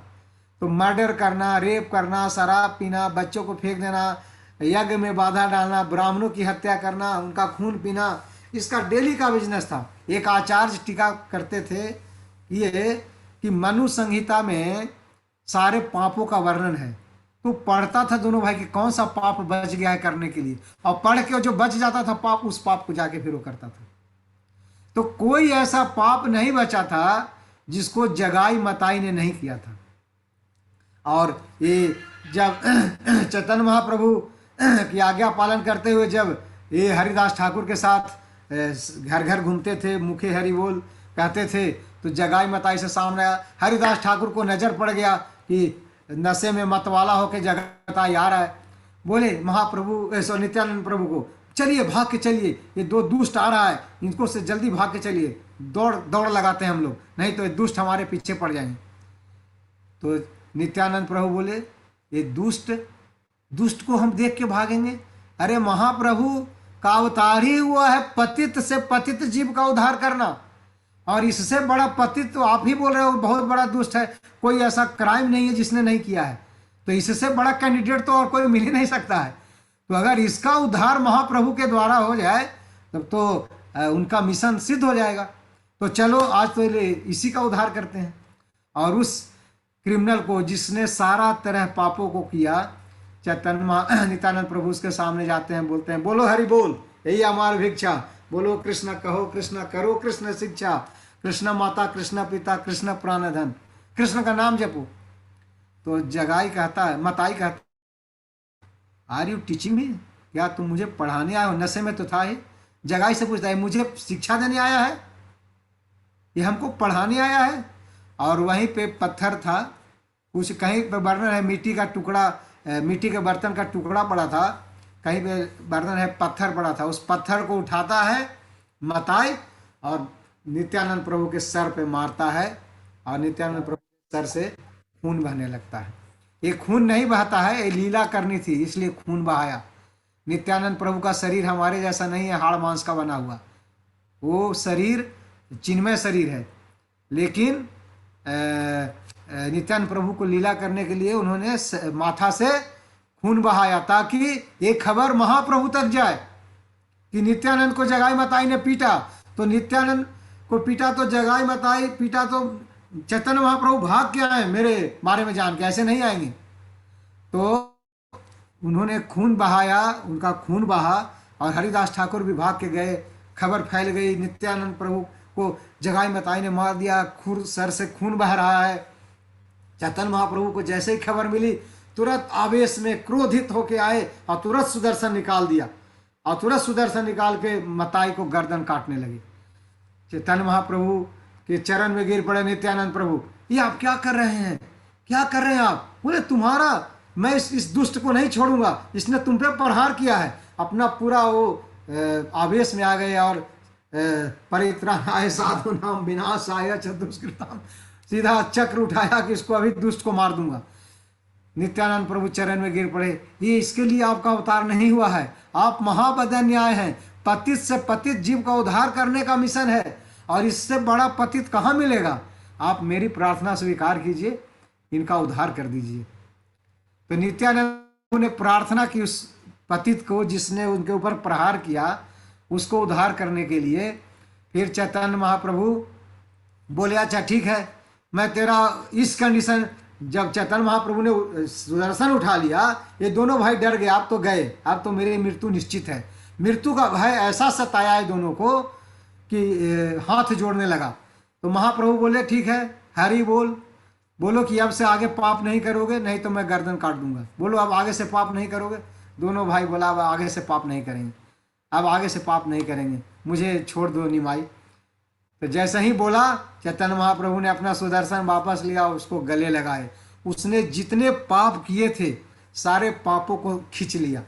जैसे ही गले लगे उसके सारे पाप समाप्त हो गए और वही जगाई मताई बहुत बड़ा भक्त बना और तुरंत नृत्य करने लगा, कीर्तन करने लगा, हरे कृष्ण कृष्ण कृष्ण हरे हरे, हरे राम राम राम हरे हरे।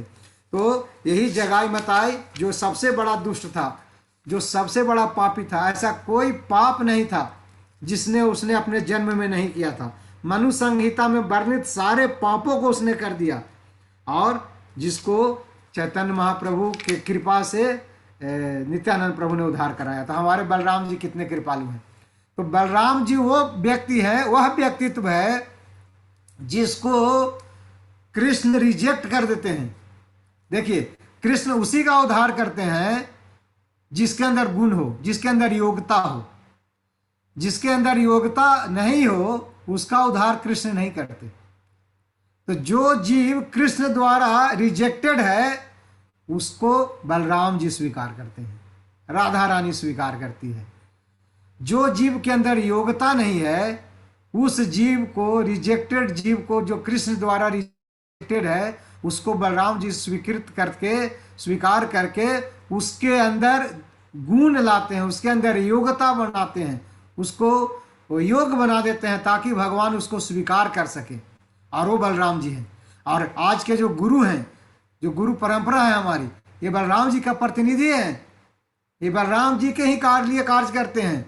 जो जीव भगवान से बिछुड़ गया है, भगवान द्वारा त्याग है, इस भौतिक जगत में दुख भोग रहा है, भगवान को भूल चुका है, भगवान से अपने संबंध को भूल चुका है, उसी जीव को भगवान का ज्ञान देके, भक्ति का साधनों का ज्ञान देके उनको योग बनाते हैं। ये गुरु कौन है? बलराम जी के ही प्रतिनिधि हैं। तो जो जीव कृष्ण द्वारा रिजेक्ट कर दिया जाता है, जिसके अंदर योग्यता नहीं है कृष्ण को प्राप्त करने की, कृष्ण के लोक जाने की, उसको बलराम जी स्वीकार करते हैं और उसको फिर योग बनाते हैं। तो इसलिए बलराम जी को आदि गुरु कहा गया है। बलराम जी आदि गुरु हैं। गुरु का काम ही है कि जो शिष्य के अंदर, अयोग्य शिष्य के अंदर भी योग बना देना। हम बोलते हैं ना, एक प्रेयर में करते हैं ना मंगलाचरण में, पंगुम लंगे ते गिरिम यत कृपा तम हम बंदे श्री गुरु दिन तारणम। वो पहला लाइन क्या है? देखिए भूल गया, डेली पढ़ता हूँ। तो जिसमें कहते हैं मंद कि गुरु वो चीज है कि बहरे को भी, गूंगे को भी बोलने के मुकम करोति वाचालम। मूक व्यक्ति जो मूक है वो भी बोलने लगता है गुरु की कृपा से, जिसके अंदर योग्यता नहीं है बोलने की, शक्ति नहीं है बोलने की। मुकम करोति वाचालम, वो भी बोलने लगता है। मुकम करोति वाचालम पंगुम लंघयते गिरिम, जो चल नहीं सकता वो पूरे ऊंचा पहाड़ को भी लांघ जाता है। पंगु लंघयते गिरि यानी पर्वत को लांघ जाता है।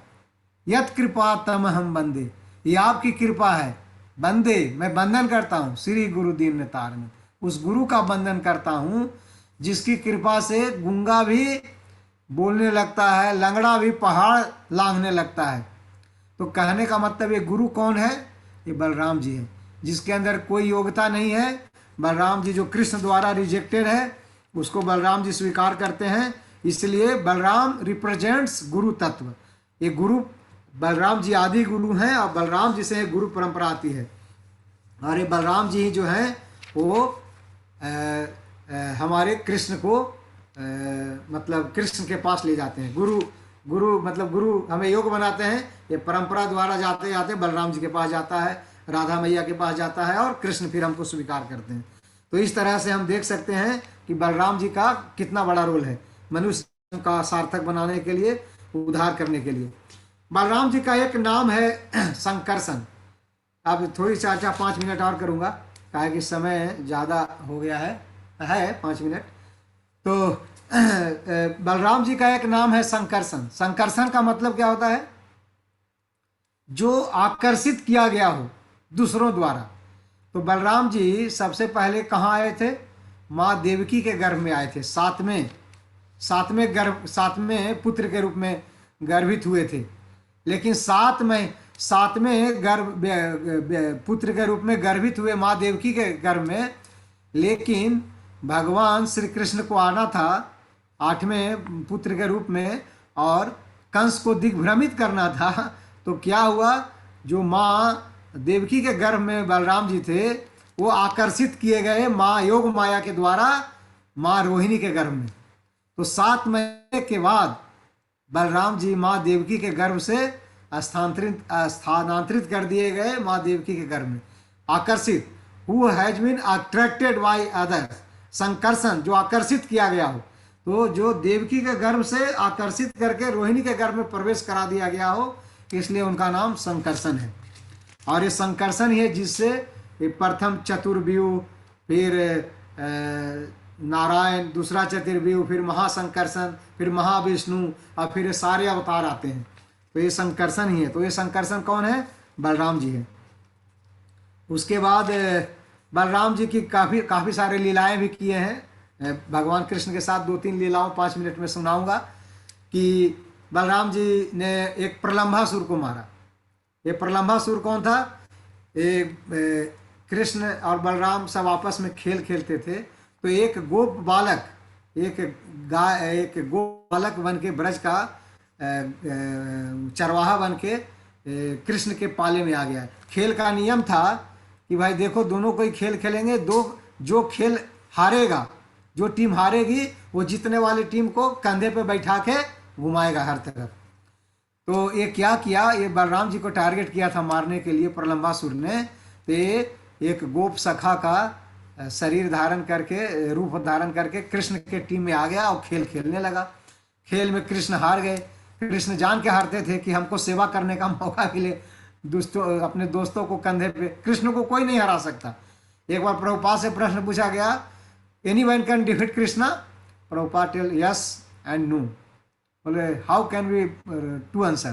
प्रभुपाद बोले if Krishna doesn't want no one can defeat him, but if Krishna wants anyone can defeat him. तो कृष्ण जब स्वयं नहीं चाहते तो कोई उनका डिफीट नहीं कर सकता, और कृष्ण जब स्वयं चाहते हैं तो किसी से कोई भी उनको डिफीट कर सकता। तो बलराम जी स्वयं डिफीट होते थे, कृष्ण स्वयं डिफीट होते थे ताकि गोप सखाओं को सेवा दे सकें। तो हार गए, कृष्ण की टीम हार गई। तो कृष्ण जी श्रीधामा को कंधे पे उठाए, और ये जो गोप सखा था, जो राक्षस था प्रलंबासुर, ये जो गोप सखा बन के आया था, ये बलराम जी को उठाया। और जब उठा रहे तो उठाते उठाते इनको दूसरे जगह ले जाने गया। ये जंगल की ओर उड़ने लगा इनको लेके। बलराम जी तब इस चीज़ को समझ गए, अरे ये तो दुष्ट है, ये तो हमें उड़ के कहीं और ले जाना चाहता है। बलराम जी उसको अपना भार बढ़ाने लगे। भार बढ़ाते बढ़ाते जमीन में गिरने लगा। गिरा, बलराम जी एक ऐसा प्रहार किए तो तब ये अपना राक्षस वाला रूप दिखाया। जैसे ही जमीन पे गिरा तो बलराम जी के एक ही मुष्टि के प्रहार से मृत हो गया। तो बलराम जी ने भी बहुत सारे असुरों को मारा, जिसमें एक प्रलंबासुर था। एक ताल वन में धेनुकासुर को मारा था। एक जब बाल सखा में सब कृष्ण और बलराम खेलते थे तो एक बार भूख लगी, तो कुछ सखा लोग बोले देखो ताल वन में बहुत अच्छे अच्छे ताल के वृक्ष हैं, वृक्ष के फल हैं जो बहुत मीठे मीठे हैं, बहुत सुगंध आ रही है, लेकिन हम नहीं खा सकते क्योंकि वहाँ एक राक्षस है धेनुकासुर जो कब्जा जमाए हुए है हम सब भी राक्षस कैसे कब्जा जमाते हैं भगवान, we want to lord it over the material nature. वैसा ही प्रवृत्ति का एक धेनुकासुर है जो पूरे तालबन पे कब्जा किए हुए किसी को नहीं खाने देता है। तो कृष्ण बलराम चले गए, बलराम जी गए जाके ताल को हिलाए तो बहुत सारा ताल का फल गिरा। तो जब ताल का फल खाने लगे तो जब हिलने से आवाज़ आई तो सोया हुआ था वो धेनुकासुर, जगह वो गधा था, धेनुकासुर बेसिकली गधा था। वो अपने सखा के साथ आया, सारे गधों के साथ, कौन मेरे राज्य में आया, मेरी इस नींद को तोड़ने आया, चलो आज उस दुष्ट को देखता हूँ। तो जैसे ही आया देखा है बलराम सारे ताल वृक्ष को गिरा गिरा के ताल गिरा रहा है। ये बलराम जी को पीछे से पैर से प्रहार किया, गधा लोग पीछे से प्रहार करता है, तो बलराम जी को पीछे से प्रहार कर रहा था। बलराम जी ने दोनों पैर को पकड़ लिया और पकड़ के ऐसा घुमाया, घुमा घुमा के इतना ऊंचा फेंका कि जाके उतनी ऊंची ताल के ऊपर जाके गिर पड़ा। और उसके बाद दूसरा उसको सखा आया, कोई हरे रंग का था, कोई नीला रंग का था, कोई लाल रंग का था, गधे बहुत रंग बिरंगे गधे थे सब, अरिष्टासुर। सभी गधों को घुमा घुमा के फेंका। तो आचार्य कहते हैं कि इतने गधों को फेंका कि पूरा सतरंगी बन गया, आकाश जैसे सारे ताल में सातों रंग के सतरंगी बना दिया बलराम जी ने। तो अरिष्टासुर को मारा था। फिर एक रोमहर्षण को भी मारा था, ये भी बात जानने की है। तो जैसे हम भी आधिपत्य जमाना चाहते हैं, हम भी अरिष्टासुर के वंशज हैं, अगर उसके भाव में हैं, हम भी संसार पे भगवान की माया शक्ति पे कब्जा करना चाहते हैं, तो हमारा भी यही हश्र होने वाला है। और एक रोमहर्षण को मारा था। रोमहर्षण कौन थे? ये सूत गोस्वामी के पिता थे। वो एक बार भागवत कथा कह रहे थे, कोई कथा कह रहे थे और आसन पे बैठे थे, और शास्त्र की मर्यादा है कि अगर आप भले ही आसन पे बैठे हो, अगर आपसे कोई श्रेष्ठ व्यक्ति आपकी सभा में आता हो तो आपको सम्मान देने के लिए उनको उठना चाहिए। तो सारे उस जगह पे सम्मानित व्यक्ति बलराम जी प्रवेश किए उस सभा में। बलराम जी जब महाभारत का युद्ध हो रहा था तो बलराम जी युद्ध में भाग नहीं लिए थे, वो तीर्थाटन के लिए निकल गए थे, तीर्थ घूमने के लिए। तो उसी दरमियान एक जगह सभा चल रही थी जहाँ रोमहर्षण व्यास आसन पे बैठे थे और कथा बोल रहे थे। लेकिन बलराम जी का प्रवेश हुआ उस सभा में तो सभी ऋषि मुनि उठ गए, लेकिन ये आसन से नहीं उठे। तो बलराम जी बोले कैसा प्रवचन करता है, इसके अंदर अभी ये भी समझ नहीं आई कि बड़ों को सम्मान देना चाहिए। तो उन्होंने एक तिनका उठाया, तृण, और माथे से सटा के एक तिनका फेंका, और उसी क्षण उस तिनके मात्र से उस रोमहर्षण का वध हो गया। बाद में सब प्रार्थना करने लगे। तो फिर उन्होंने रोमहर्षण के जो पुत्र थे सूत गोस्वामी, उनको आशीर्वाद दिया। व्यास देव जी ने भी उनको आशीर्वाद दिया कि तुम अपने पिता से भी बड़ा वक्ता बनोगे। और वही हुआ, फिर सूत गोस्वामी ने भागवत सुनाई। तो ये बलराम जी ही मारे थे। अब फिर एक बात और समझने की है कि ये बलराम जी हल क्यों रखते हैं? कृष्ण तो बांसुरी रखते हैं, हल क्यों रखते हैं? हल का प्रयोग कहाँ पे होता है? हल का प्रयोग खेत जोतने में होता है। मिट्टी को, जो हार्ड मिट्टी है, उसको उखाड़ के उसको सॉफ्ट बनाने के लिए होता है। किसान खेत करता है, बीज डालता है, तो अगर जुताई नहीं करेगा, हार्ड सरफेस रहेगा, बीज डालेगा तो बीज अंकुरित होगा? नहीं होगा। वो बीज सूख जाएगा, अंकुरित नहीं होगा। बीज को अंकुरन होने के लिए खेत की जुताई जरूरी है हल से। तो हल से जुताई होता है। तो ये बलराम जी इसलिए हल रखते हैं कि जो जीवात्मा के अंदर कृष्ण का ज्ञान नहीं है, जो जीवात्मा के अंदर कृष्ण का प्रेम नहीं है, हृदय कठोर है, उसको हल से बलराम जी चीरते हैं और उसको सॉफ्ट बनाते हैं, कठोर सा हृदय को कोमल बनाते हैं, ताकि भक्ति का बीज का उदय हो सके। तो बलराम जी का ये जो हल है, उसका एक जो कारण है कि वो भक्तों के कठोर हृदय को सॉफ्ट बनाते हैं, ताकि भक्ति का बीज उसमें अंकुरित हो सके। बलराम जी कृष्ण की लीला को भी आगे बढ़ाने के लिए कई बार हम देखते हैं गोवर्धन लीला। कृष्ण ने गोवर्धन उठाई थी तो बलराम जी हेल्प नहीं किए थे, हम सब नोटिस किए होंगे, क्योंकि बलराम कृष्ण की महिमा को बढ़ाना चाहते थे। बलराम जी चाहते तो हेल्प करते, लेकिन कृष्ण अकेला ने गोवर्धन उठाया। जिनको ज्ञान नहीं था, बाकी ब्रज सखा लोग कोई लाठी कोई डंडा लगा के पत्थर को रखे हुए थे, जैसे वही संभाल के रखे हों। और जब 7 दिन बाद हुआ तो कहने भी लगे, कृष्ण अकेला थोड़े उठाया तू, मैंने भी उठाया था, मैं भी डंडा लगा के रखा था, मैं डंडा नहीं उठाता तो तुम तो गिरा देता। सब बड़े बड़े डिंग हाँक रहे थे, लेकिन बलराम जी कुछ नहीं किए थे, क्योंकि बलराम जी को मालूम था कि कृष्ण ही अकेला सक्षम है। और इसलिए कृष्ण के गोवर्धन लीला में बलराम जी नहीं किए थे। कालिया लीला, जब कालिया का मर्दन हुआ था तो बलराम जी नहीं गए थे कृष्ण के साथ। लेकिन जब पता लगा, नंद जसोदा खबर आई कि कृष्ण जंप कर लिया जमुना में और कालिया के साथ उसका युद्ध चल रहा है और अभी तक नीचे से आया नहीं है बाहर, और पानी में खून खून निकल आया है, कृष्ण को मार दिया है कालिया, तो मन और जसोदा मैया का तो प्राण ही सूख गया। सभी ब्रजवासी मरने जैसे मरण तुल हो गए। सिर्फ आत्मा थी, शरीर समझिए मृत हो गया, ऐसा भाव आ गया सबके अंदर। लेकिन बलराम जी सबको संतावना दिए।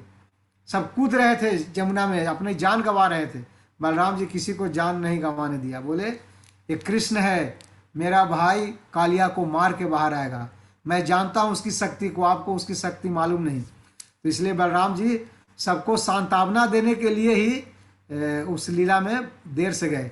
तो ये भी है कि कृष्ण की महिमा आगे बढ़े और स्वयं भगवान कालिया का मर्दन किया। रुक्मिणी का लीला हुआ था, भगवान स्वयं चले गए थे बिना बलराम जी को बताए, जब रुक्मिणी माता को हरण करना था। लेकिन बलराम जी को जैसे ही पता लगा कि कृष्ण अकेला गया है और उसके कई सारे दुश्मन हैं, जिसमें जरासंध था, रुक्मिणी स्वयं था, बलराम जी पूरी सेना लेके चले गए कृष्ण की रक्षा के लिए। और पूरा कृष्ण तो रुक्मिणी को लेके भाग गए, और लेकिन इनके जो शत्रु थे सब आक्रमण कर दिए, सबको अकेला बलराम ने संभाला। तो हम इस तरह से समझ सकते हैं। और एक अंतिम लीला एक अंतिम लीला बहुत आनंददायी है। इसमें भी कृष्ण की महिमा को बलराम बढ़ाने के लिए ये लीला किए थे। बलराम जी एक बार कृष्ण से बोले, कृष्ण तू तेरी ज़्यादा मान सम्मान मिलता है ब्रज में, तू हमसे ज़्यादा तेरी लोग ब्रज सखा मान सम्मान करते हैं। बोला इसका मैं समझ रहा हूँ, एक इसका 2 ही कारण है कि तेरे सिर पे मोर पंख है और मुख में बांसुरी है। एक दिन के लिए मोर पंख मुझे दे दो और बांसुरी मुझे दे दो, मैं इसको संभालूंगा। भगवान कहे ठीक है दाऊ संभाल लो, देखो मैं बोल रहा हूँ संभालना आसान नहीं है, सोच लो संभाल लोगे ये मोर पंख और बांसुरी। बोले अरे कुछ नहीं, मेरे लिए कोई बड़ी बात नहीं है। तो बलराम जी को भगवान ने दे दिया बांसुरी, और तो बलराम जी ने एक दिन के लिए पंख लगा दिया, फिर पीले रंग के वस्त्र पहन लिए और बांसुरी भी बजाने लगे। तो कंस डेली कोई ना कोई असुर को भेजता था कृष्ण को मारने के लिए। उस दिन केसी नाम के राक्षस को भेजा, जो केसी था। केसी, वो केसी क्या था, वो घोड़ा था। केसी नाम को राक्षस गया कृष्ण को मारने के लिए। तो कंस भेजा कि जाओ कृष्ण को मार के आओ। तो केसी पूछता है कंस से, मैं कैसे पहचानूंगा कृष्ण कौन है। बोला वो मोर पंख पहनता है, वो बांसुरी रखता है, उसका धोती पीले रंग का है, यही उसकी पहचान है, उसी को मारना। तो जिस दिन केसी गया मारने के लिए कृष्ण को, उस दिन पीले धोती में कौन था, बलराम जी थे। बांसुरी कौन लिए हुए था, बलराम जी थे। मोर पंख कौन लगाए हुए था, बलराम जी थे। और कृष्ण से एक दिन के लिए मांगे थे, कृष्ण दे दिए थे। वही जाके ये ये केसी ऐसा किक मारा अपने पैर से, बलराम जी कितने दूर जाके जंगल में गिर पड़े, बेहोश हो गए। तब बहुत जोर से आवाज सुनाई पड़ी, तब कृष्ण आए। इतनी जोर से क्यों आवाज पड़ी, लग रहा है कुछ बड़ा प्रहार हुआ है कहीं।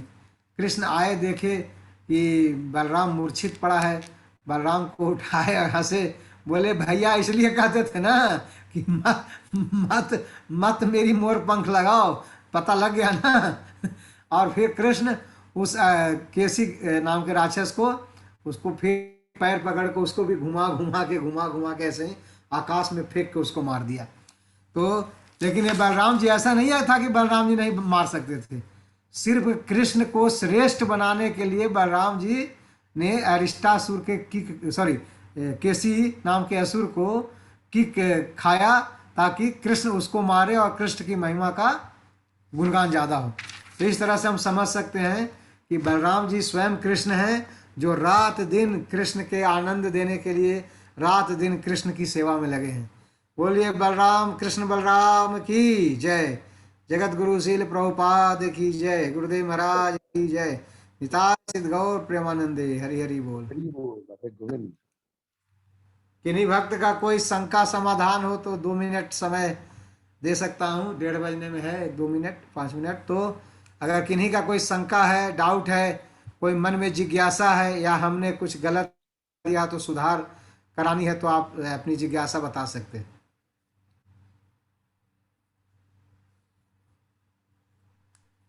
और नहीं तो आगे का कार्यक्रम प्रेम माया गोपेश दास प्रभु आप बताइए। हरे कृष्ण प्रभु, इतने सुंदर लीलाएं, इनफैक्ट लाइक ऐसे लग रहा था हम लोग तो जैसे उस लीला के साथ में फ्लो हो रहे थे। बड़ा ही आनंद आया प्रभु। एक एक लीला का जो रिफ्रेश आपने बताया कि यहाँ तक कि मीन्स लाइक कई लीलाएं शायद मैं लग रहा था शायद अभी समाप्त हो जाएगा, अभी समाप्त हो जाएगा, पर आपने जो है सो इतनी लीलाएं कवर की कि एकदम मैं तो बैठे बैठे सुन ही रहा था कि इसमें इतना आनंद और आनंद आ रहा था प्रभु। बहुत ही सुंदर लगा, बहुत ही सुंदर क्लास प्रभु। हरे कृष्ण प्रभु। समय अभी हो गया, लेकिन फिर भी एक पैराग्राफ हम पढ़ लेते हैं इसका, प्रभुपाद लीलामृत का, बिकॉज प्रभुपाद का भी 1/5 ईयर आ रहा है और उसके बाद में हम लोग बातें करेंगे। तो किसी का कोई प्रश्न नहीं है तो मैं शुरू कर सकता हूँ। हरे कृष्णा। ठीक है। श्रील प्रभुपाद लीलामृत की दास गोस्वामी महाराज की जय। हरे कृष्णा। तो अभी ये जो अध्याय चल रहा है इसका शीर्षक है आवश्यकता की महत्वपूर्ण घड़ी। और पिछले सप्ताह हमने जहां छोड़ा था वहां से आगे लेता हूं। आज की शुरुआत भी प्रभु जयंती से ही हो रही है। सन 1961 ईस्वी की फरवरी में श्रील भक्ति सिद्धांत सरस्वती की जन्म जयंती व्यास पूजा के दिन भक्ति वेदांत स्वामी फिर वृंदावन लौटे। श्रील भक्ति सिद्धांत के कुछ शिष्य उनके सम्मान में उस दिन एकत्रित हुए थे। उन्होंने उनके चित्र को पुष्प अर्पित किए थे और मंदिर में सामुदायिक कीर्तन किया था। लेकिन भक्ति वेदांत स्वामी का प्रचार था कि उन्हें उससे भी अधिक करना चाहिए था। उन्हें विश्वव्यापी प्रचार आंदोलन की योजनाएं बनानी और उनको कार्यान्वित करना चाहिए, जैसे कि भक्ति सिद्धांत सरस्वती की इच्छा थी। उनके स्थान पर वे स्वतंत्र व्यक्तियों की भांति इकट्ठे हुए थे। उनमें हर एक का अपना छोटा मोटा विचार था। हर एक अलग केंद्र में रहता था और अपना अलग केंद्र चला रहा था। किसी के पास विश्वव्यापी कार्यक्रम न था, यहाँ तक कि अखिल देशव्यापी कार्यक्रम भी न था। अपना जीवन यापन करने के अतिरिक्त उनमें से अधिकतर के पास न कोई योजनाएं थी, न ही दूरदृष्टि। भक्ति वेदांत स्वामी चाहते थे कि उनके आंदोलन का संचालन करने के लिए कोई शासी मंडल हो, किंतु शासी मंडल जैसी कोई चीज नहीं थी और यहाँ तक कि आंदोलन जैसी कोई चीज भी नहीं थी। जिन लोगों में पहले घोर संघर्ष हुए थे, अब उनमें बातचीत शुरू हो गई थी। उन्हें डर था कि संस्थागत प्रयत्नों की बात होने पर ऐसा न हो कि उनके बीच में पुराने विद्वेष फिर जाग उठे। अभी उतना तो था कि कम से कम वे एक स्थान पर एकत्रित हो जाते थे और अपने आध्यात्मिक गुरु को एक साथ श्रद्धा सम्मान अर्पण करते थे। अपने गुरु भाइयों के मध्य भक्ति वेदांत स्वामी का एक कनिष्ठ सन्यासी थे। यद्यपि लेखक और संपादक के रूप में वे मान्य थे, लेकिन उनका कोई मंदिर या कोई अनुयायी नहीं था। तब भी वे जानते थे कि वे भक्ति सिद्धांत सरस्वती के अनुगमन का प्रयत्न कर रहे थे। माया की विशाल शक्तियों के विरुद्ध उन्होंने अपने को असहाय और अकेला पाया। उनके गुरु भाई माया की इस शक्तियों के विरुद्ध एक संयुक्त सेना जैसे नहीं थे, वरन वे विरक्त मठवासियों जैसे थे जो धार्मिक सिद्धांतों पर कर्म कांडों में लगे हुए धीरे धीरे बूढ़े हो रहे थे और जीवन शक्ति से हीन थे। एक जगह इकट्ठे होकर वे अपने आध्यात्मिक गुरु की आराधना कैसे कर सकते थे जब तक वे शोकपूर्ण मन से अपनी असफलता को स्वीकार न करें और कभी नहीं से अच्छा देर से ही सही के भाव से अपने मूल भूल को सुधारने के लिए तैयार न हो जाए। हरे कृष्णा। सत्स्वरूप दास गोस्वामी महाराज की जय। श्रील प्रभुपाद लीलामृत की जय। हम इसको आज यहीं पे विराम देते हैं। और हरे कृष्णा। अच्युत प्रभु, अब हम लोग नरसिम्हा आरती, मंगलदास प्रभु। हरे कृष्ण, नरसिम्हा आरती करेंगे। यस प्रभु। इसमें विशेषकर जो है कैलाशवीर प्रभु जी की बेटी आकांक्षा, तो वो अपनी पढ़ाई के लिए यूनिवर्सिटी ज्वाइन करेगी, तो उसके लिए वो ट्रेवल करेगी, तो उसकी यात्रा वहाँ पे भी अपनी जो शिक्षा में भगवान की कृपा उस पर रहे और हमेशा भगवान की शरण में वो रहे। तो ये हम विशेष प्रार्थना करेंगे नरसिंहदेव भगवान से। और जो भक्त अधीर बैठे हैं वहाँ, तो मैं उनके लिए भी विशेष प्रार्थना है। उनको तो किसी की जो है आवश्यकता है नहीं, पूर्णतः भगवान की शरण में ही है और आनंद में है, और उनके लिए भी हम जो है विशेष प्रार्थना करेंगे। हरे कृष्ण। तो उत्तम प्रभु हैं, और आज जो है शाम को गुरु महाराज आ रहे हैं, तो वो उत्तम प्रभु ने जो लिंक भेजा है अपने हिंदी भागवतम में, तो उसके लिए भी जो है सभी से प्रार्थना है कि गुरु महाराज के आशीर्वाद लेने के लिए जुड़े। हरे कृष्ण। बोलो श्री श्री नरसिंहदेव भगवान की जय। भक्त अर्जुन जो है नरसिम्हा आरती गाएंगे। हरे बोल। हरे कृष्ण।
भक्त प्रहलाद जय भक्त प्रहलाद जय भक्त प्रहलाद जय भक्त प्रहलाद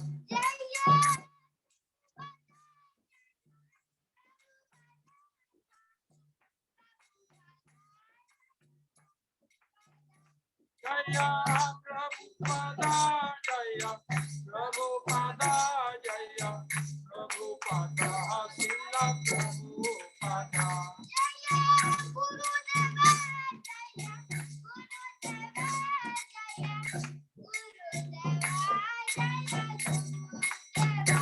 जय गुरुदेवा जय गुरुदेवा जय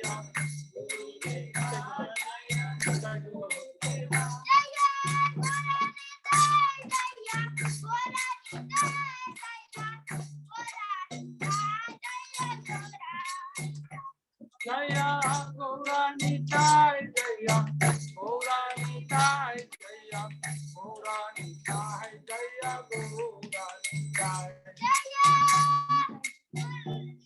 गौरानिताय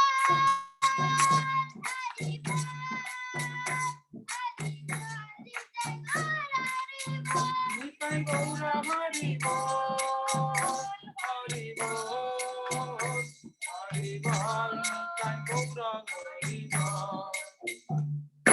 बोलो भक्त विघ्न विनाशक लक्ष्मण नरसिंह भगवान की जय। उग्रम वीरम महाविष्णु